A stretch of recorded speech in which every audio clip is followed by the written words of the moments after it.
Selamat pagi, selamat siang, selamat sore, selamat malam. Assalamualaikum warahmatullahi wabarakatuh. Salam sejahtera untuk kalian. Om Swastiastu, Namo Buddhaya, salam kebajikan. Kembali bersama dengan Pak Guru yang pada kesempatan kali ini Pak Guru akan menjelaskan tentang materi dari kelanjutan yang berkaitan dengan bangun ruang sisi lengkung, di mana pada kesempatan kali ini Pak Guru hanya akan bahas dulu yang pertama. Nanti kita lihat yang berikut-berikutnya. Jangan kemana-mana, anak-anak. Saya harapkan tetap semangat, walaupun tetap belajar dari rumah. Tetap semangat belajar, jangan meninggalkan slide demi slide ini. Silakan dipelajari dengan baik, sehingga di kemudian di akhir dari sesi ini, kalian dapat mengerjakan setiap soal dengan baik. Tentunya harapan Pak Guru seperti itu, dan selamat menyaksikan.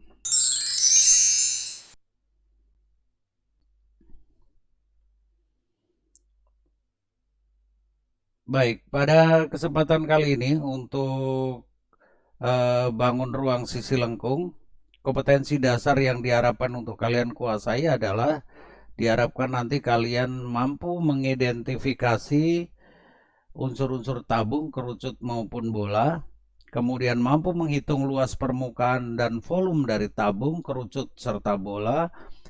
Juga yang ketiga, diharapkan nanti kalian mampu memecahkan masalah yang berkaitan dengan tabung, kerucut, maupun bola.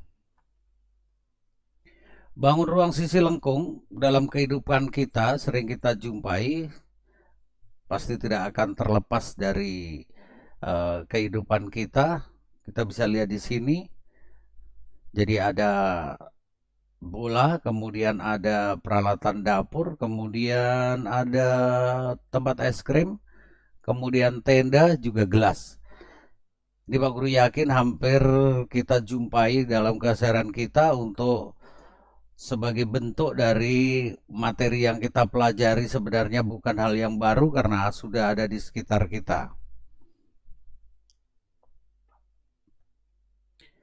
Bangun ruang sisi lengkung sebagai prasyarat, tentunya diharapkan kalian sudah menguasai materi kelas 7 maupun 8 yang berkaitan dengan bangun datar, terlebih pada mencari luas keliling dan juga menghitung yang lainnya yang berkaitan dengan bangun-bangun datar. Karena apa? Karena pada dasarnya bangun ruang akan dibentuk oleh hal-hal yang berasal dari bangun datar. Pada materi tentang bangun ruang sisi lengkung, sebenarnya ada 3 yang akan kita bahas. Tabung, kemudian kerucut, dan juga bola. Namun pada kesempatan yang pertama ini Pak Guru hanya akan bahas dulu yang pertama, yaitu tabung. Nanti di kesempatan berikut kerucut, di kesempatan berikutnya lagi baru bola.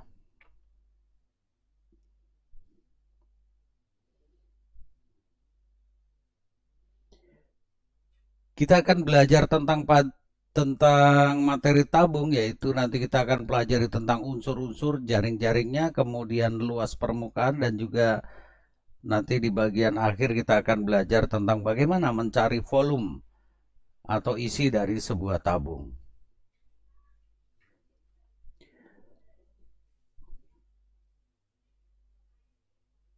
Tabung adalah bangun ruang sisi lengkung yang memiliki 3 sisi. Perhatikan gambar berikut. Jadi ini tabung. Yang bagian atas ini dikenal sebagai bagian atas, kemudian bidang lengkungnya ini dikenal sebagai selimut tabung, kemudian yang di bawah ini dikenal sebagai sisi alas tabung. Jadi ada 3, yaitu atas dan bawah berupa lingkaran yang kongruen, kemudian bagian tengah ini berupa bidang lengkung yang dikenal sebagai selimut dari tabung. Kita lihat unsur-unsur dari tabung. Kita kembali lagi perhatikan gambar tabung di sini. Ya. Kalau kita lepas satu persatu sisinya, lalu kita gunting sepanjang garis ini, jadi kita lepas sepanjang dengan penutupnya ini, maka akan menjadi sisi lingkaran atas, kemudian bidang lengkung ini Kalau kita potong sepanjang garis tinggi dari tabung, lalu kita bentangkan akan membentuk bangun persegi panjang. Dan bagian bawahnya ini sama dengan yang bagian atas akan membentuk sebuah lingkaran alas. Untuk selanjutnya kita untuk mempermudah, bagian bawah kita sebut sebagai lingkaran alas, kemudian ini sebagai atas atau tutup.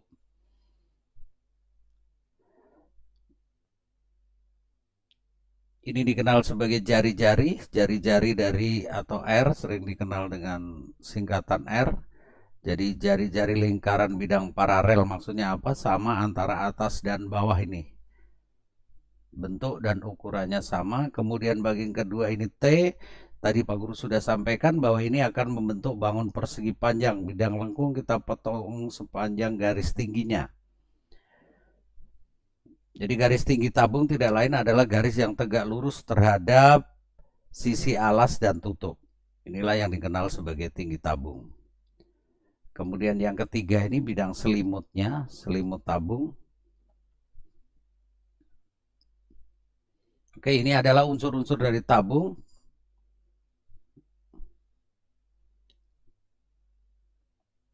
Kita lihat berikut tentang sifat-sifat dari tabung. Yang pertama dikatakan bahwa tabung memiliki 3 sisi, yaitu satu sisi alas dan satu sisi selimut serta satu sisi atas. Boleh saja ini sebagai alas, ini tutup, ini bawah, ini atas. Terserah dari anak-anak sekalian merasa lebih nyaman yang mana. Mau pakai istilah alas dan tutup, atas dan bawah juga silakan. Kemudian ciri yang kedua, sisi alas dan sisi atas atau alas dan tutup merupakan dua lingkaran yang saling kongruen. Apa itu kongruen? Kongruen adalah sama bentuk dan ukurannya.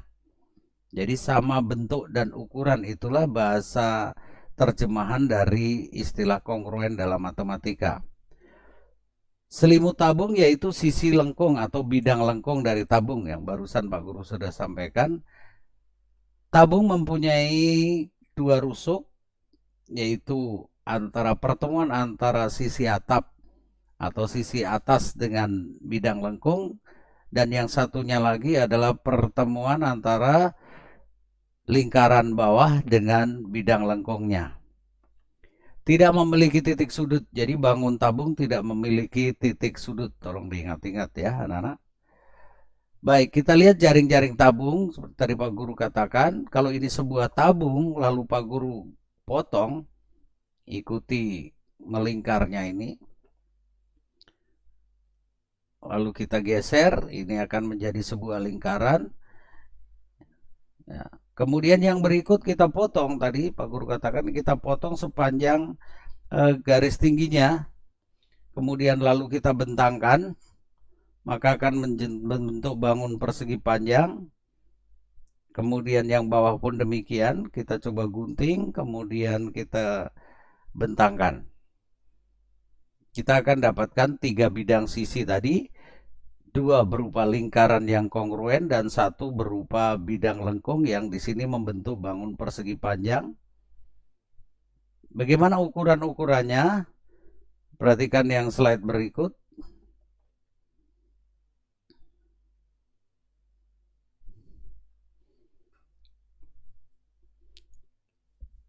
Karena alas dan tutup berupa lingkaran, maka luas lingkaran adalah PR kuadrat.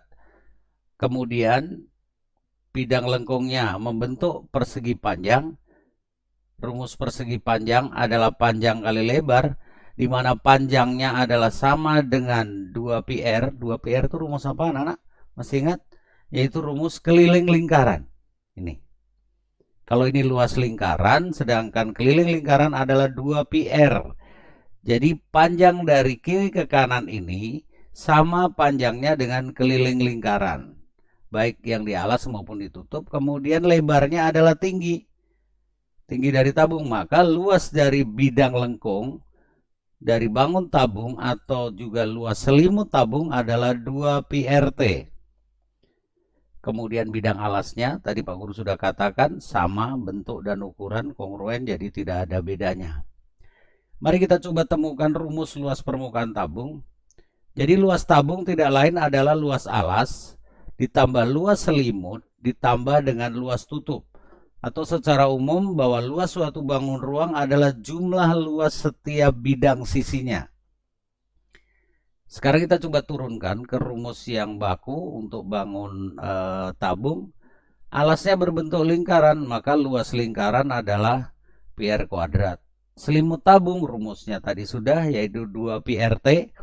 Luas tutup sama dengan alas, yaitu pi r kuadrat. Kita sederhanakan 2 pi rt karena di sini ada 1 pi r kuadrat, lalu di belakang ini juga ada 1 pi r kuadrat. Maka 1 ditambah 1 kita dapatkan 2, sehingga disederhanakan rumusnya menjadi 2 pi rt ditambah dengan 2 pi r kuadrat. Dari dua unsur atau dua suku ini mempunyai EPB-nya. Di sini ada 2 sebagai koefisien, ini juga ada 2. Di sini ada pi, di sini ada pi, di sini r, di sini ada rr. Di sini ada T, di sini tidak ada, maka kita keluarkan faktor persekutuannya yaitu 2 pi r. Tinggal dikalikan dengan T plus R. Maka kita dapatkan bentuk sederhana dari rumus luas permukaan tabung adalah 2 pi r dikalikan dalam kurung R ditambah T. R siapa? R adalah jari-jari alas. T siapa? T adalah tinggi tabung. Pi itu siapa? Jadi nilai pi ini adalah nilai tetapan. Anak-anak bisa memilih. Pak Guru yakin dari SD sudah diberikan bahwa nilai pi itu ada 2 pilihan. Jadi ada bisa 3,14, bisa juga dengan 22/7. Jika tidak ditentukan, maka kalian bebas memilih. Tetapi jika ketemu masalah lalu sudah ditetapkan nilai pi-nya yang harus dipakai yang bagaimana, berarti kalian tinggal ngikuti. Sebagai gambaran untuk ke depan, kalau tidak diketahui nilai pi-nya, perhatikan dari data-data yang diketahui. Kalau yang diketahui itu berdasarkan atau merupakan ada unsur kelipatan 7, maka alangkah baiknya kalau pi kita menggunakan pendekatan nilai 22/7. Selebihnya silakan menggunakan nilai pi ini dengan 3,14.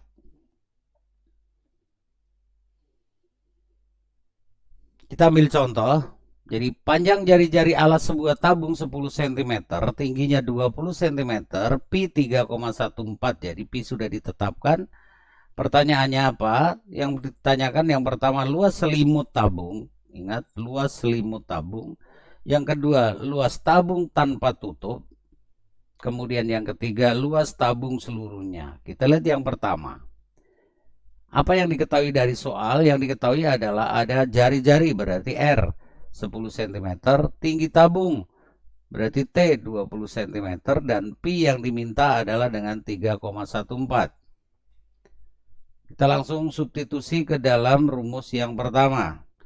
Luas selimut tabung rumusnya adalah 2 pi rt atau 2 dikalikan pi dikalikan R dikalikan T. Tinggal kita substitusi.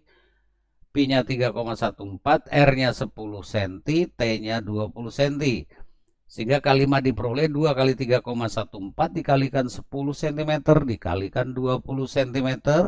Kita sederhanakan, kita dapatkan 1256 cm persegi. Berarti untuk pertanyaan pertama kita sudah temukan jawabannya. Yang kedua, luas tabung tanpa tutup itu yang mana? Ya berarti hanya luas alas dan luas selimut. Alasnya berbentuk apa? Lingkaran. Selimutnya 2 pi rt. Boleh kalian sederhanakan dulu rumusnya, silakan. Ini ada pi rr, di sini ada 2 pi rt, boleh keluar pi r dalam kurung R ditambah 2T, boleh. Mau disubstitusi langsung juga silakan. Mau disederhanakan dulu seperti ini silakan. Habis itu kita substitusikan pi r berarti pi dikalikan r dikalikan dalam kurung r ditambah 2 kali tingginya. Berarti 10 ditambah 2 kali 20. Ada tambah, ada kali didulukan 20 kali 2 40, 40 ditambah 10 50. Maka hasil yang didapat adalah Ini mengalihkan dengan 10 tidak perlu berpikir, dikalikan berarti komanya digeser mundur satu langkah menjadi 31,4 cm, kita kalikan dengan 50 cm, kita dapatkan 1570 cm persegi. Yang berikut luas tabung seluruhnya. Rumusnya kalian Pak Guru harapkan sudah menghafalnya. Jadi 2πr dikali dalam kurung R ditambah T, kita substitusikan 2 kali 3,14 kali 10 dalam kurung 10 tambah 20. 10 tambah 20, 30 dikalikan. Hasilnya adalah 62,8 cm, kita kali dengan 30 cm. Hasil akhirnya 1884 cm persegi. Ini sebagai contoh.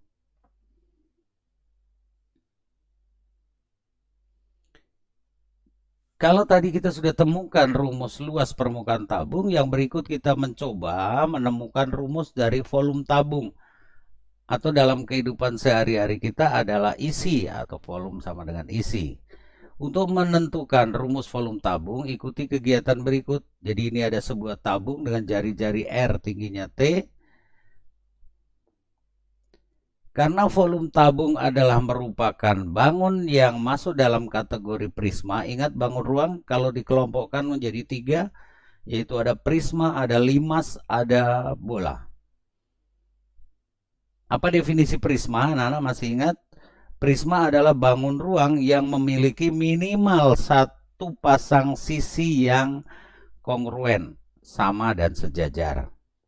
Kebetulan tabung masuk dalam kategori prisma karena tabung memiliki sepasang sisi yang sama bentuk dan ukurannya dan sejajar.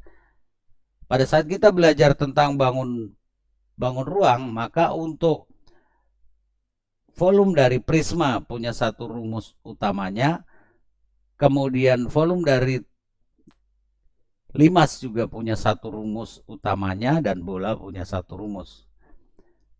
Kita dapatkan bahwa volume tabung karena sama dengan volume prisma, maka volume tabung sama dengan luas alas kali tinggi. Alasnya berbentuk apa? Lingkaran. Luas lingkaran adalah πr kuadrat. Tinggal dikalikan dengan T. Sehingga volume tabung adalah πr kuadrat T. Oke, kita sudah tambah satu rumus lagi. Pak Guru harapkan hafalkan. Tadi rumus luas bagaimana?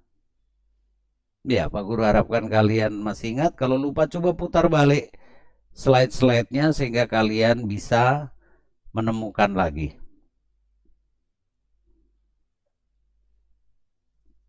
Kita lihat contoh. Tabung di samping mempunyai jari-jari 10 cm, tingginya 15 cm, ditanyakan berapakah volume. Kita coba buat sketch gambarnya.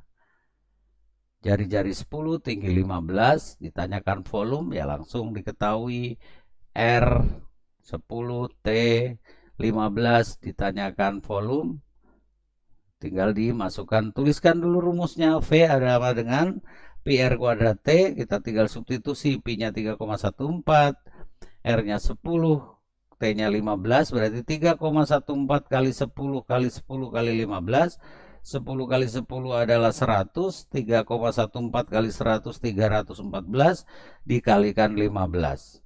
Sehingga hasilnya 4710 cm kubik.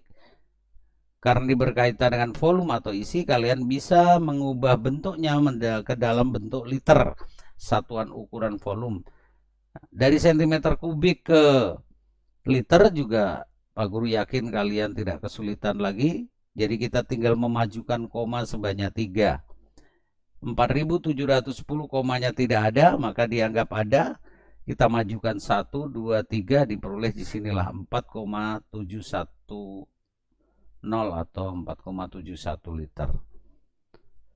Baik, di penghujung pertemuan ini Pak Guru berikan tugas untuk kalian. Pak Guru harapkan kalian sudah paham dengan apa yang Pak Guru berikan, dan kalian bisa menerapkan di dalam mengerjakan soal-soal yang Pak Guru berikan ini yang berkaitan dengan luas dan volume. Silahkan dibuat sketnya kalau masih bingung. Anak-anak sekalian, sampai di sini pertemuan Pak Guru untuk berkaitan dengan bangun ruang sisi lengkung yang pertama. Pak Guru harapkan kalian sudah bisa kuasai Dan ingat, kita sudah dapat tambahan dua rumus. Yang utama yaitu luas daripada tabung dan volume daripada tabung. Sekali lagi, Pak Guru harapkan apa yang Pak Guru berikan kalian bisa kuasai dengan baik. Walaupun masih tetap belajar dari rumah, Pak Guru harapkan kalian tetap semangat. Oke, sampai jumpa di pertemuan yang berikut. Dan selamat bekerja untuk menyelesaikan tugas.